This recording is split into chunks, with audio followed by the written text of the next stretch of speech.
Hello दोस्तों, नमस्कार। Current affair की महत्वपूर्ण कक्षा में आप सभी का स्वागत है।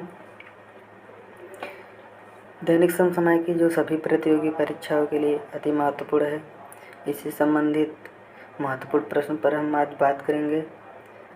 तो 8 और 9 अगस्त की कुछ प्रश्नों पर चर्चा करेंगे और साथ ही बात करेंगे राज्य दर्शन की।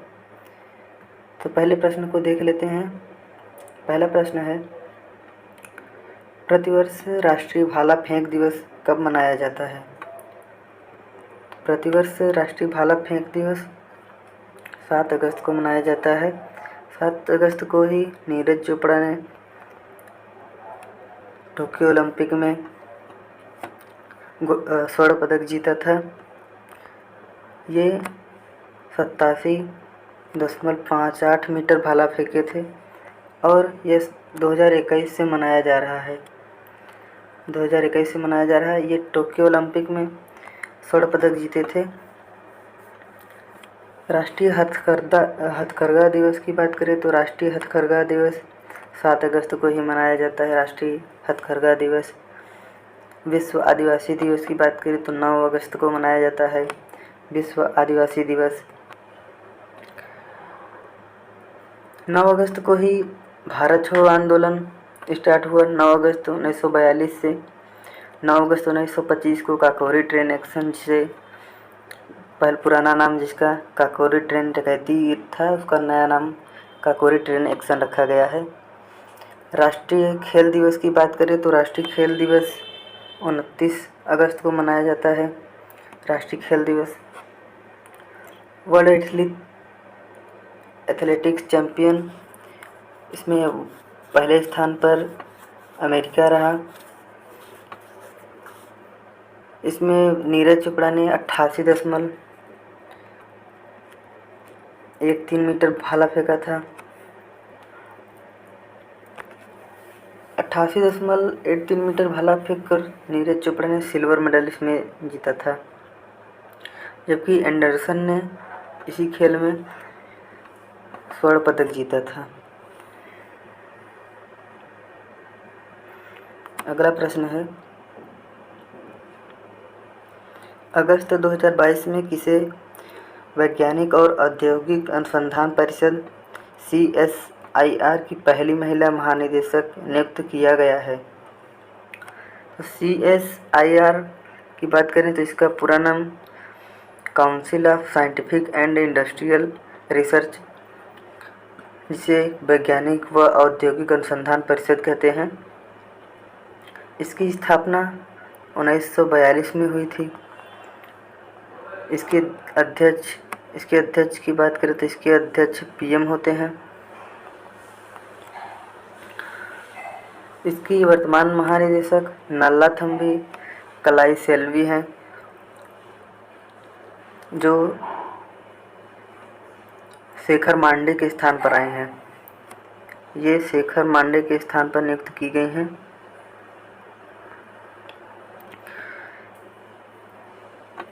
माधुरी भुज, ये सेबी की हेड हैं। अलका मित्तल की बात करें, अलका मित्तल जैसे ONGC की हेड अलका मित्तल, JSI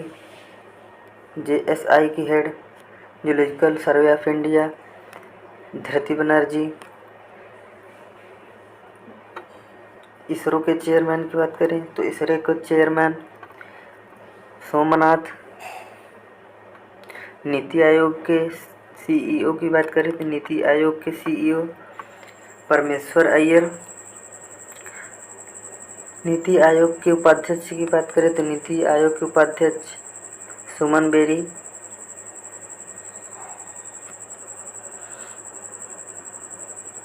अगला प्रश्न है,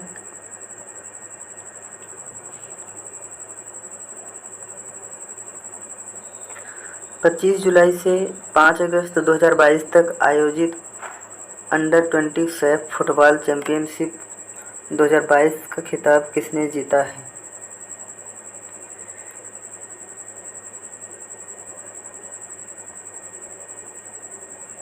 तो इसमें अंडर 20 सैफ फुटबॉल चैंपियन 2022 का खिताब, इसमें भारत विजेता रहा। यह दक्षिण कोरिया में आयोजित किया गया।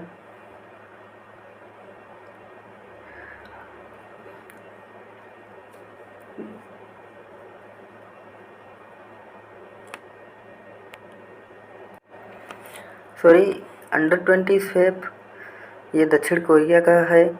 दक्षिण कोरिया का खेल है जिसका आयोजन भारत में किया गया है और वर्तमान में इसके विजेता भी भारत रहा है।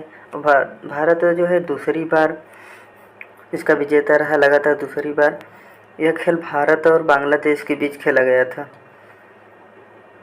अंडर 17 महिला फीफा वर्ल्ड कप की बात करें तो अंडर 17 महिला फीफा वर्ल्ड कप भारत में खेला जाएगा।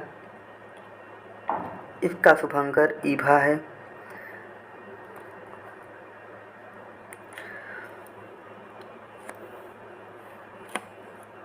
अगला प्रश्न है,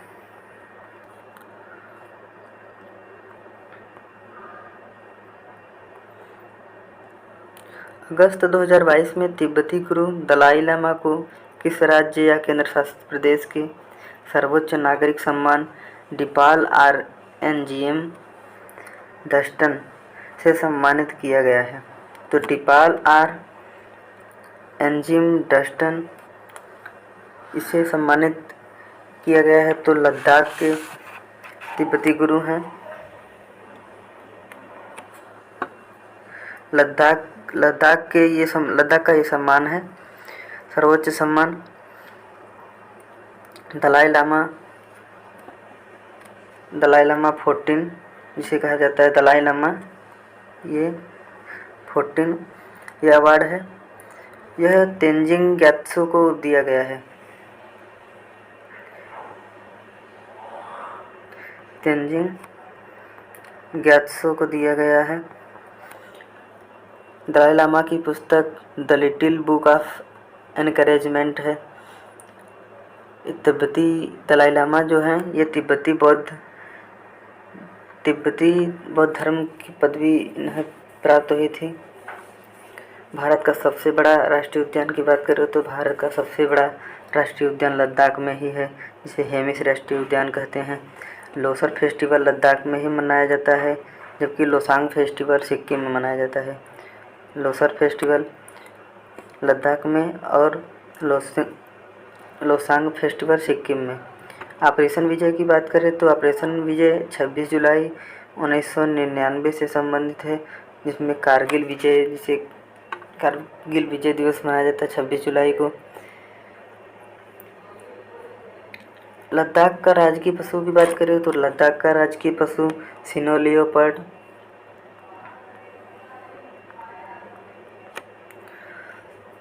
जिसे हेम तेंदुआ भी कहते हैं। स्पुतिक गस्टर फेस्टिवल की बात करें तो स्पुतिक गस्टर फेस्टिवल, इसको और एक नाम से जानते हैं, जैसे इसको मुखौटा डांस भी कहते हैं। स्पुतिक गस्टर फेस्टिवल लद्दाख में ही मनाया जाता है। अगला प्रश्न है, हाल ही में किस राज्य के सभी जिलों में एक संस्कृति ग्राम विकसित करने की घोषणा की है? तो संस्कृति ग्राम विकसित करने की घोषणा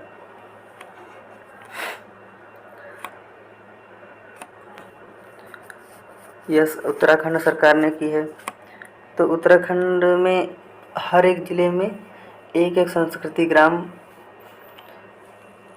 खोला जाएगा, जिसकी बोलचाल की भाषा संस्कृत में होगी। इसकी जो है बोलचाल की भाषा भी संस्कृत में ही होगी। इसका उद्देश्य है कि इसे वेद और पुराण पढ़ने में इससे सहायता मिलेगी। इसे नई पीढ़ी को संस्कृत जानने में आसानी होगी। उत्तराखंड की विधानसभा सीट की बात करें तो उत्तराखंड की विधानसभा में 70 सीट है। उत्तराखंड के सीएम पुष्कर धामी, इसकी स्थापना 2000 में सन 2000 ईस्वी में उत्तर प्रदेश से अलग होकर एक नए राज्य के रूप में उत्तराखंड सामने आया। हरेला त्यौहार उत्तराखंड में मनाया जाता है, जबकि हरेली छत्तीसगढ़ में। रामगंगा नेशनल पार्क, इसमें नेशनल पार्क की बात करें तो इसमें कुल नेशनल पार्क एक रामगंगा नेशनल पार्क है। इसमें Ramganga national park, Rajaji national park, Uttarakhand में ही फूलों की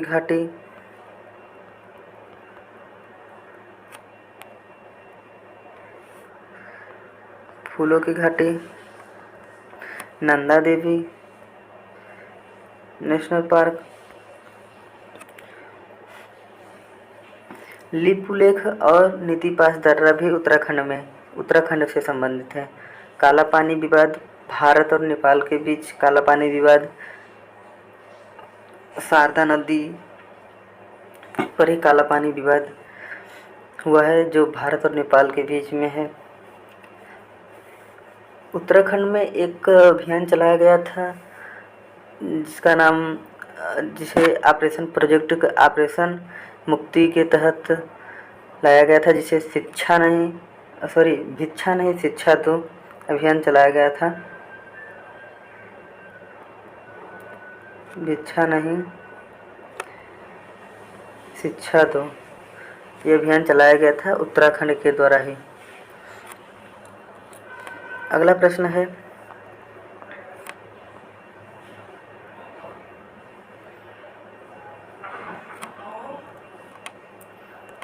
छठा प्रश्न है, 6 अगस्त 2022 में किसने मिस इंडिया यूएस 2022 का खिताब जीता है? तो मिस इंडिया यूएस 2022 का खिताब आर्या वाल्वेकर ने जीता है। आर्या वाल्वेकर जो है जो मिस इंडिया यूएस का खिताब जीती हैं। और इसका आयोजन की बात करें तो इसका आयोजन न्यू जर्सी यूएसए में आयोजित किया गया था। इसका आयोजन न्यू जर्सी यूएसए में आयोजित किया गया था। और इसमें मिसेज इंडिया की बात करें तो मिसेज इंडिया यूएसए अच्छी जन, ये मिसेज इंडिया यूएसए हैं। मिसेजिया ये Miss India Arya Walvekar Miss India और अच्छी जन मिसेज इंडिया यूएसए। और मिस यूनिवर्स की बात करें तो मिस यूनिवर्स हरनाथ संधू, इसका आयोजन मिस यूनिवर्स इजराइल में हुआ था। हरनाथ संधू चंडीगढ़ की रहने वाले और तीसरी भारतीय महिला हैं। पहली की बात करें तो पहली सुष्मिता जैन,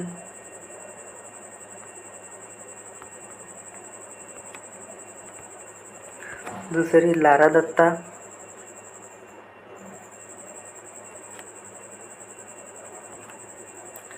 और तीसरी हरनाथ संधू, ये तीसरे नंबर की हैं। मिस वर्ल्ड की बात करें तो मिस वर्ल्ड में कैरोलिना पोलैंड की रहने वाली कैरोलिना ने मिस वर्ल्ड का खिताब जीता है। मिस इंडिया वर्ल्ड वाइड की बात करें तो मिस इंडिया वर्ल्ड वाइड खुशी Patel, miss India world wide खुशी पटेल ने मिस इंडिया वर्ल्ड वाइड का खिताब जीता है। अगला प्रश्न है,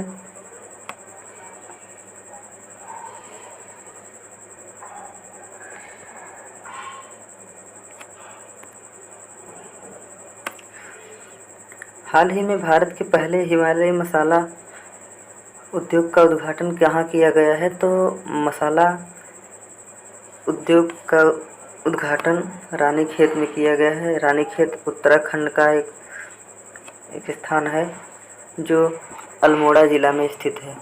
रानीखेत उत्तराखंड के अल्मोड़ा ज़िला में स्थित है। इसमें कश्मीर केसर, तेजपाल, वनों की हींग इत्यादि की खेती की गई। इसमें बात करें तो इसमें शेखर पाठक द्वारा इसकी खेती की गई थी। हिमतेंदुआ संरक्षण केंद्र उत्तराखंड में स्थित है, जबकि राष्ट्रीय गन्ना अनुसंधान केंद्र की बात करें तो राष्ट्रीय गन्ना अनुसंधान केंद्र लखनऊ उत्तर प्रदेश में राष्ट्रीय गन्ना अनुसंधान केंद्र है। लाइकेन पार्क की बात करें तो लाइकेन पार्क उत्तराखंड में स्थित है। Lichen park. काजरी की बात करें तो काजरी जोधपुर राजस्थान से संबंधित है। तंबाकू अनुसंधान केंद्र की बात करें तो तंबाकू अनुसंधान केंद्र राजमुंद्री आंध्र प्रदेश में स्थित है। आलू अनुसंधान केंद्र शिमला हिमाचल प्रदेश में। कपास अनुसंधान केंद्र नागपुर में। चावल अनुसंधान केंद्र कटक उड़ीसा में। कटक उड़ीसा में चावल अनुसंधान केंद्र स्थापित किया गया है। अगला प्रश्न है, हाल ही में किस देश में दुनिया का पहला कृत्रिम भ्रूण विकसित किया है? तो दुनिया का पहला कृत्रिम भ्रूण इजराइल ने विकसित किया है। इसमें कृत्रिम भ्रूण की बात करें तो कृत्रिम भ्रूण पहली प्रक्रिया होती थी कि मेल और फीमेल दोनों के फर्टिलाइजेशन से जाइगोट बनता था और जाइगोट के बाद ही निषेचन होता था। निषेचन के बाद जाइगोट बनता था और जाइगोट के बाद तब भ्रूण का निर्माण होता था। लेकिन ये प्रक्रिया कृत्रिम भ्रूण विकसित करने का, इसमें न तो शुक्राणु और न ही अंडाणु और न ही फर्टिलाइजेशन की आवश्यकता होगी। इसमें न शुक्राणु न फर्टिलाइजेशन की आवश्यकता होगी। भ्रूण का विकसित हो जाएगा, जिससे भ्रूण के विकसित में इसमें स्टीम सेल का उपयोग किया गया है। स्टीम सेल की बात करें तो स्टीम सेल ऐसा होता है कि जैसे कोई भी किसी बच्चे का जन्म हुआ, उस जन्म के समय ही उसके जो भ्रूण होता है, स्टीम सेल जिसे कहते हैं, और उसी को काट कर एक विशेष बर्तन में रख दिया जाता है, जिससे एक और बच्चे का निर्माण हो जाता है। तो इसको स्टेम सेल कहते हैं। इसका उपयोग इजराइल ने पहले चूहों पर किया है। इजराइल के यह बीजमैन इंस्टीट्यूट में इसको विकसित किया गया है। यह खास बर्तन में रखा जाता है जिससे कि पोषक तत्व मिल सके। इजराइल की संसद की बात करें तो इजराइल की संसद नीसेट, इजराइल के पीएम यार लेपिड, अब्राहम अकॉर्ड, इजराइल और अमेरिका के बीच अब्राहम अकॉर्ड युद्धाभ्यास होता है। I2U2 की बात करें तो I2U2 में 4 देश जैसे भारत, इजराइल, USA और UAE। USA मतलब अमेरिका और UAE मतलब संयुक्त अरब अमीरात। अगला प्रश्न है, 7 अगस्त 2022 को किसकी अध्यक्षता में नीति आयोग की शासी परिषद की 7वीं बैठक का आयोजन की गई है? तो नीति आयोग के शासी परिषद की 7वीं बैठक का आयोजन नरेंद्र मोदी की अध्यक्षता में की गई है। नीति आयोग की बात करें तो नीति आयोग की स्थापना 1 जनवरी 2015 को इसकी स्थापना की गई थी। यह राज्यों की भूमिका निर्माण के लिए इसका स्थापना किया गया था। जैसे 2015 में पहले इसके अध्यक्ष प्रधानमंत्री। इसका मुद्दा है, ये 7वीं बैठक जो है हुई है, इसका मुद्दा है कि कोविड से उभरने में मिलकर सहयोग करना, इसका मुद्दा रखा गया है। जोनल काउंसिल की बात करें तो जोनल काउंसिल कुल 6 हो चुकी हैं। इसके हेड गृह मंत्री अमित शाह जी हैं। ये जोनल काउंसिल के हेड हैं। अगला प्रश्न है और अंतिम प्रश्न, राष्ट्रमंडल खेल 2022 में भारत पदक तालिका में कौन से स्थान पर रहा है? तो राष्ट्रमंडल खेल 2022 अभी 1 से 8 अगस्त तक लगभग चला है, तो इसमें भारत चौथे स्थान पर रहा है। पहले स्थान पर बात करें तो पहले स्थान में इसमें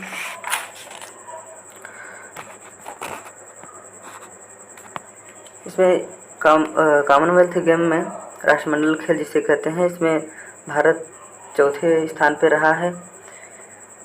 कॉमनवेल्थ गेम 2022, इसके बारे में और अधिक जानते हैं नीचे आगे। जैसे कॉमनवेल्थ गेम में टॉप 10 में पहले स्थान पर पहले ऑस्ट्रेलिया पहले स्थान पर 67 गोल्ड के साथ 178 टोटल इसने पदक जीते हैं।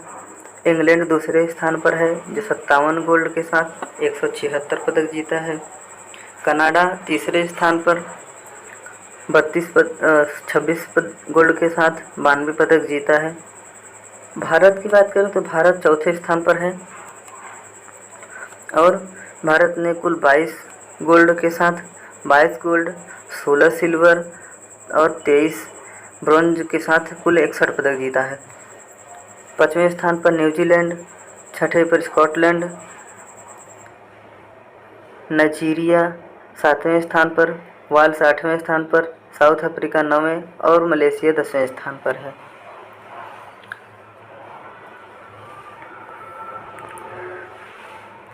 इसका आयोजन जैसे 8 अगस्त 2022 को बर्मिंघम खेल में इसका समापन हो गया। बर्मिंघम राष्ट्रीय खेल इसका समापन हो गया। इसका आयोजन जैसे बात करें, आयोजन की तिथि 28 जुलाई से 8 अगस्त तक ये चल रहा था। 28 जुलाई से 8 अगस्त तक ये चल रहा था। इसमें मेज़बान शहर की बात करें तो इसके मेज़बान शहर बर्मिंघम, इंग्लैंड 2 शहर थे। इसका यह 22वां संस्करण था ये 2022 में। इसका शुभंकर की बात करें तो राष्ट्रमंडल खेल का शुभंकर पेरी द बुल रखा गया है। इसका आदर्श वाक्य गेम फॉर ऑल। इसमें प्रतिस्पर्धाएं 20 खेलों में इसका आयोजन किया गया था। इसमें 20 खेल शामिल थे और 280 प्रतिस्पर्धा इसमें शामिल हैं। पदक तालिका की बात करें तो पदक तालिका में जैसे अभी हम बात कर चुके, जैसे भारत चौथे स्थान पर है और भारत चौथे स्थान पर, ऑस्ट्रेलिया पहले, इंग्लैंड दूसरे, कनाडा तीसरे स्थान पर।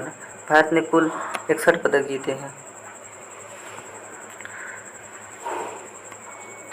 उद्घाटन समारोह के भारतीय दल के ध्वजवाहक की बात करें तो इसमें 2 ध्वजवाहक हैं, एक पीवी सिंधु, एक मनप्रीत सिंह, जो भारतीय दल के थे ध्वजवाहक। समापन समारोह के भारतीय दल के ध्वजवाहक की बात करें तो समापन समारोह में 2 और थे, जैसे निखत जरीन और शरद कमल, ये समापन समारोह के ध्वजवाहक थे। राष्ट्रमंडल खेल 2022 में भारत की सबसे कम उम्र की एथलीट 14 वर्ष की स्क्वाश खिलाड़ी अनहद सिंह हैं, जो 14 वर्ष की थी। राष्ट्रमंडल खेल 2022 में भारत की कुल 213 खिलाड़ी 15 खेलों में भाग लिए थे। पहले यह संख्या 215 थी, जिसमें 2 खिलाड़ी बाहर हो गए थे, एक नीरज चोपड़ा और ऐश्वर्या, इनको चोट लगने के कारण बाहर हो गए थे। इसमें 213 खिलाड़ी कुल भारत की तरफ से खेले थे, भाग लिए थे। राष्ट्रमंडल खेल 2022 में भारत 22 स्वर्ण, 16 रजत और 23 कांस्य के समेत कुल 61 पदक हासिल किए थे। ये ऐसा नहीं है कि पहली बार भारत 61 पदक लाया है। इसके साथ ही भारत पदक तालिका में चौथे स्थान पर रहा, जबकि 2018 में बात करें तो 2018 में गोल्ड कोस्ट में 26 स्वर्ण पदक सहित कुल 66 पदक जीतकर तीसरे तालिका में था, मतलब तालिका में या तीसरे स्थान पर था। राष्ट्रमंडल खेल की बात करें तो राष्ट्रमंडल खेल 2026 में 23वें राष्ट्रमंडल खेल की मेजबानी ऑस्ट्रेलिया के विक्टोरिया प्रांत के द्वारा की जाएगी। राष्ट्रमंडल खेलों का आयोजन वर्ष 1930 में हैमिल्टन कनाडा से किया गया था। पहली बार 1930 में खेला गया था।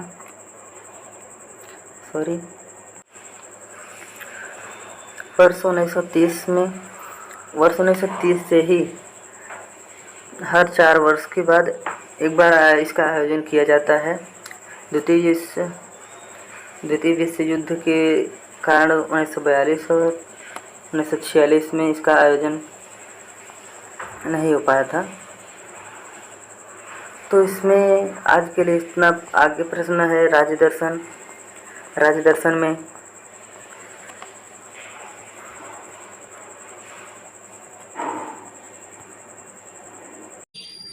मध्य प्रदेश में आपका स्वागत है। मध्य प्रदेश की पहले सीमा को जान लेते हैं। मध्य प्रदेश की जैसे सीमा किन किन राज्यों से लगती है, तो मध्य प्रदेश की सीमा उत्तर प्रदेश, छत्तीसगढ़, महाराष्ट्र, गुजरात और राजस्थान से लगती है। इसकी सीमा उत्तर प्रदेश, छत्तीसगढ़, महाराष्ट्र और गुजरात राज्य से लगती है। मध्य प्रदेश को ही मध्य प्रांत भी कहा जाता है। मध्य प्रदेश को मध्य प्रांत भी कहा जाता है। मध्य प्रदेश सन 2000 में अलग होकर छत्तीसगढ़ राज्य मध्य प्रदेश से सन 2000 में अलग होकर छत्तीसगढ़ राज्य बना था। मध्य प्रदेश को ही हार्ट ऑफ इंडिया कहते हैं। मध्य प्रदेश जो है वो भारत के सबसे बीच में है, इसीलिए इसे हार्ट ऑफ इंडिया भी कहते हैं। मध्य प्रदेश की राज्य व्यवस्था को जान लेते हैं। मध्य प्रदेश की जैसे मध्य प्रदेश की राजधानी भोपाल, मध्य प्रदेश के इसके मुख्यमंत्री शिवराज सिंह चौहान, गवर्नर जिसे राज्यपाल कहते हैं मंगू भाई पटेल। इसमें लोकसभा की कुल 29 सीटें हैं, राज्यसभा की 11 सीट।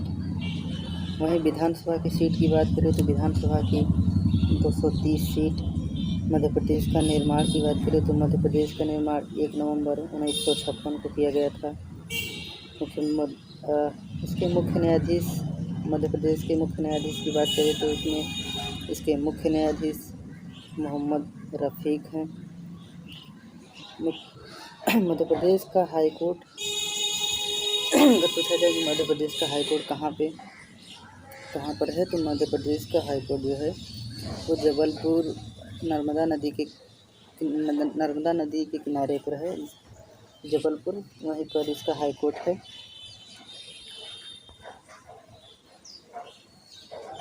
इसके राजपक्षी की बात करें तो राजपक्षी दूधराज, जिसे शाह बुलबुल या सुल्ताना बुलबुल कहते हैं, ये मध्य प्रदेश का राज्य पक्षी है। और राज्य पशु बारहसिंघा, जो मध्य प्रदेश का राज्य पशु है इसे बारहसिंघा कहते हैं। राज्य पेड़, मध्य प्रदेश का राज्य पेड़ की बात करें तो मध्य प्रदेश का राज्य पेड़ बरगद है। राज्य फूल लिली, जिसे वाइट लिली भी कहते हैं, वो मध्य प्रदेश का राज्य फूल है। मध्य प्रदेश के व्यक्तित्व के बारे में जान लेते हैं। मध्य प्रदेश के व्यक्तित्व इसमें टाइप नहीं हो पाया तो हमने इसके स्क्रीनशॉट को ही लगा दिया है। तो जैसे मध्य प्रदेश की सीमा, इसके बारे में इन सब पर हम चर्चा कर चुके हैं। इसके आगे हम इसके व्यक्तित्व को देख लेते हैं। तो इसमें व्यक्तित्व जैसे श्री रविशंकर शुक्ला, मध्य प्रदेश के पहले सीएम की अगर बात करें तो मध्य प्रदेश के पहले सीएम श्री रविशंकर शुक्ला। पहली महिला मुख्यमंत्री की बात करें, जिसे सीएम कहते हैं, तो पहली महिला मुख्यमंत्री उमा भारती। विजय राजे सिंधिया और वसुंधरा राजे सिंधिया मध्य प्रदेश से ही संबंधित हैं। अटल बिहारी वाजपेयी की बात करें तो अटल बिहारी वाजपेयी मध्य प्रदेश के ग्वालियर शहर से।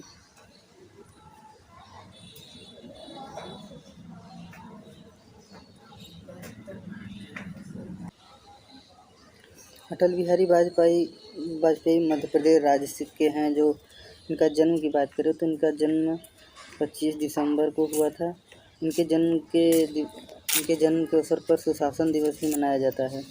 अटल बिहारी वाजपेयी के नाम पर ही एक अटल सुरंग बनाया जा रहा है। इनको 2015 में भारत रत्न मिला था। इनकी पुस्तक मेरी 51 कविताएँ और इनको 3 बार प्रधानमंत्री चुना गया था। इनके निधन का बात करें तो इनका निधन सन 2018 में हुआ था।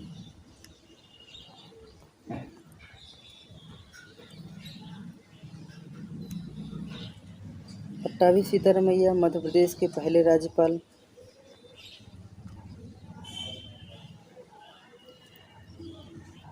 मध्य प्रदेश से संबंधित है, मध्य प्रदेश के पहले राज्यपाल रह चुके हैं। कालिदास मध्य प्रदेश के ही कालिदास थे, जिन्हें भारत के शेक्सपियर के नाम से भी जाना जाता है। कालिदास को भारत का शेक्सपियर भी कहा जाता है।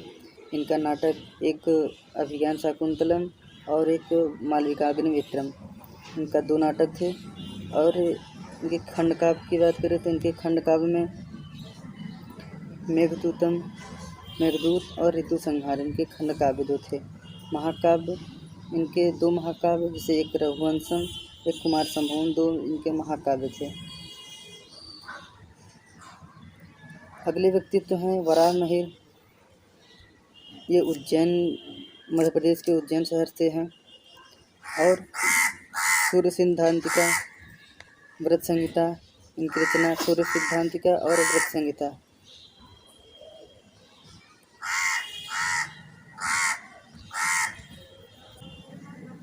अगले व्यक्ति तानसेन। तानसेन अकबर के नवरत्नों में से एक थे। इनका वास्तविक नाम रामतनु पांडे। ये ध्रुपद के प्रसिद्ध कलाकार थे। ये तानसेन जो थे वो ध्रुपद के प्रसिद्ध कलाकार थे। अगले व्यक्ति हैं किशोर कुमार खांडवा। किशोर कुमार जो खांडवा जिला से संबंधित है। इनका गीत कुछ समय आया था, जैसे रूप तेरा मस्ताना, खाए के पान बनारस वाला, और एक और था मेरे सपनों की रानी। ये तीनों इनके गीत हैं किशोर कुमार के, जो मध्य प्रदेश के खंडवा जिला से संबंधित हैं।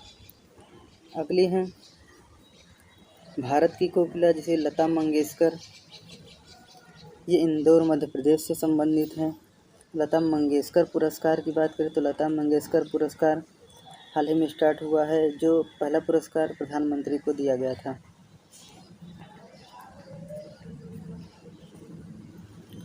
Legend the honour award, Lata Mangeshkar को फ्रांस का सर्वोच्च सम्मान लीजेंड अवार्ड दिया गया था। भारत रत्न इनको 2001 में मिला था। इनका लता मंगेशकर का उपनाम भारत की कोकिला।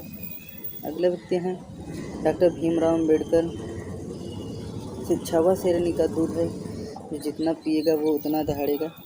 तो डॉक्टर भीमराव अम्बेडकर, इनका जन्म 14 अप्रैल 1898 को महू मध्य प्रदेश में हुआ था। ये प्रारूप समिति के अध्यक्ष थे।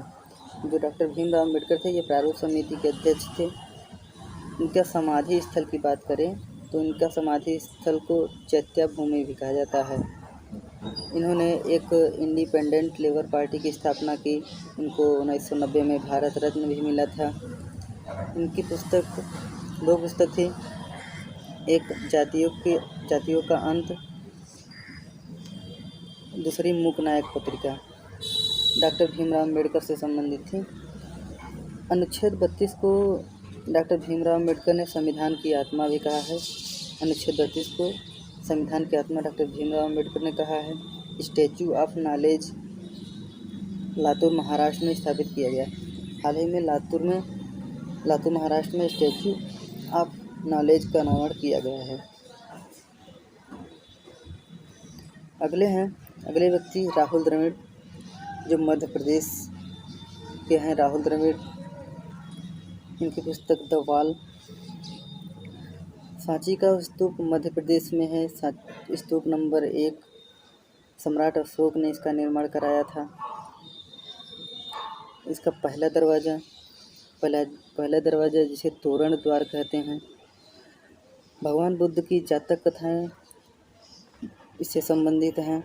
इसमें उल्लेखित किया गया है। सबसे ऊपर हर्मिका स्तूप का सबसे पवित्र स्थान होता है, जिसे हर्मिका कहते हैं।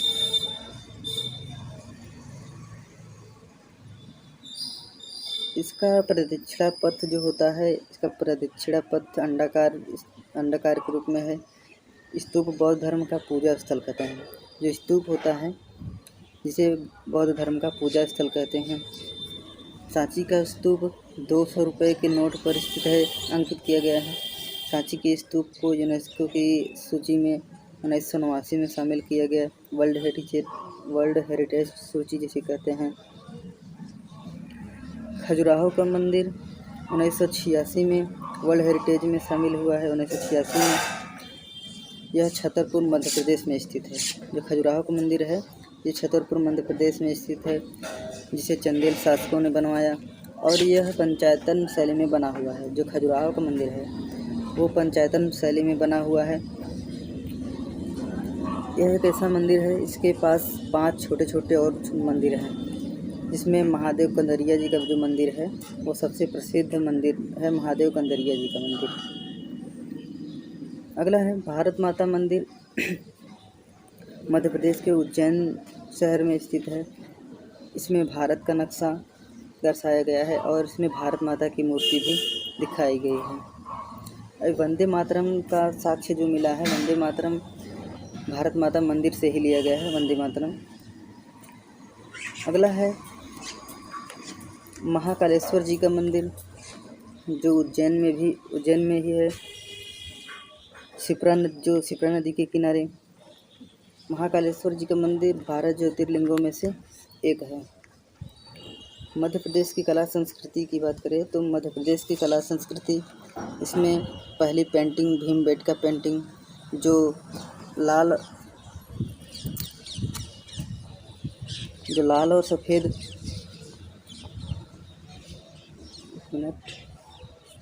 सफ़ेद रंग के चित्र इसमें दर्शाए गए हैं, जिससे जो भीमबेटका पेंटिंग है ये रायसीना जिला में स्थित है। भीमबेटका को 2003 में विश्व विरासत सूची में शामिल किया गया। इसमें 2000 वर्ष पुराने चित्र अंकित किए गए हैं। सन 2021 में एक जीवाश्म भी यहाँ मिला था, जिसे डिकन्सोनिया के नाम से जाना जाता है। अगला है ग्वालियर का किला, जिसमें सास बहू का मंदिर भी स्थित है ग्वालियर जिला में। रूप सिंह स्टेडियम, ग्वालियर में ही रूप सिंह स्टेडियम है, जो सचिन तेंदुलकर ने 200 रन बनाए थे। भारत और अफ्रीका के बीच खेला गया था 2010 में।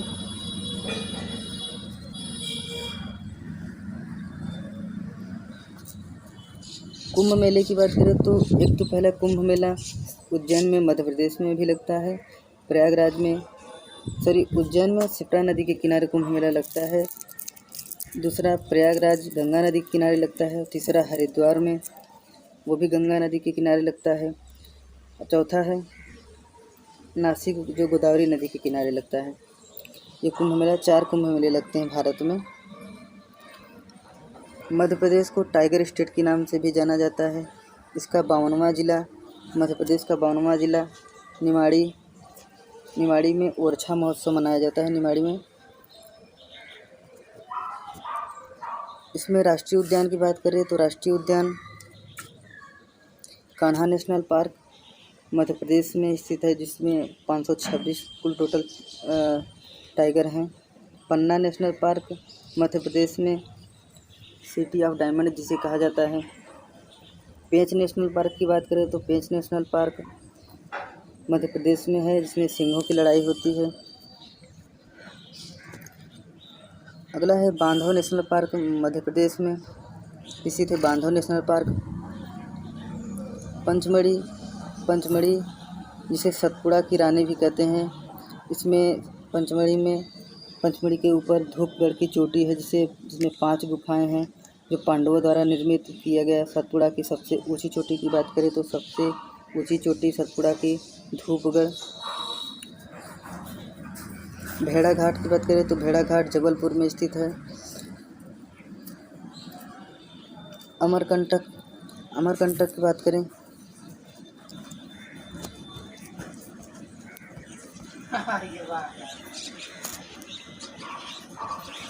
अमरकंटक नर्मदा नदी का उद्गम अमरकंटक से हुआ है, जो मध्य प्रदेश में है। नर्मदा नदी पर ही धुआंधार जलप्रपात स्थित है। नर्मदा नदी पर एक बांध बनाया गया है जिसे ओंकारेश्वर बांध भी कहते हैं। सबसे बड़ा तैरता सोलर फ्लोटिंग पैनल नर्मदा नदी पर ही स्थित है। ताजुल मस्जिद भोपाल में स्थित है। बैंक नोट बताओ, इसमें एक बैंक नोट मुद्रा जिसका जहाँ निर्माण होता है बैंक नोट का, तो मध्य प्रदेश के देवास जिला में है।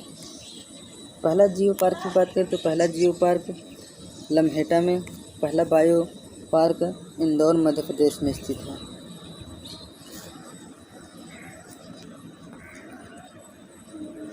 मध्य प्रदेश के कुछ जीआई टैग को भी देख लेते हैं, जैसे चंदेरी फैब्रिक साड़ी को मध्य प्रदेश का जीआई टैग, मध्य प्रदेश का बाघ प्रिंट मध्य प्रदेश में, इंदौर के चमड़े के खिलौने, रतलामी सेव मध्य प्रदेश से संबंधित है।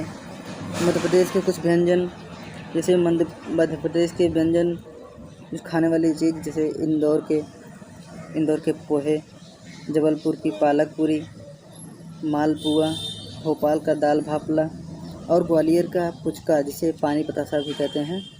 तो ये इन मध्य प्रदेश के कुछ महत्वपूर्ण व्यंजन हैं जो वहाँ के प्रसिद्ध हैं।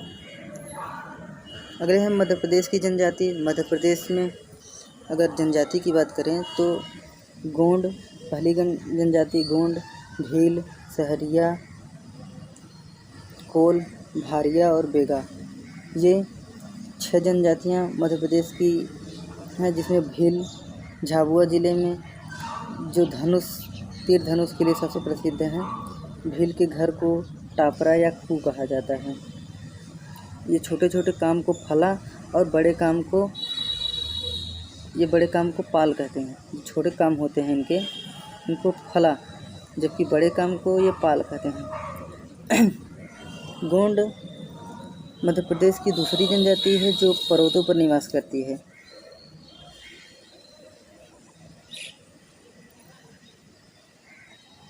मध्य प्रदेश को टाइगर स्टेट भी कहते हैं, जिसे मध्य प्रदेश का हृदय, भारत का हृदय मध्य प्रदेश को कहते हैं, जो अवंती महाजनपद से संबंधित है।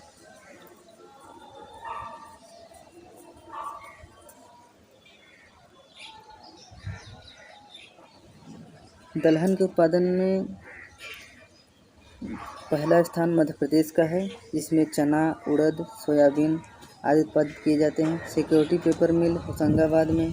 अखबारी कागज़ नेपानगर मध्य प्रदेश में स्थित है। अखबार के लिए जो कागज़ बनता है वो नेपानगर मध्य प्रदेश में स्थित है।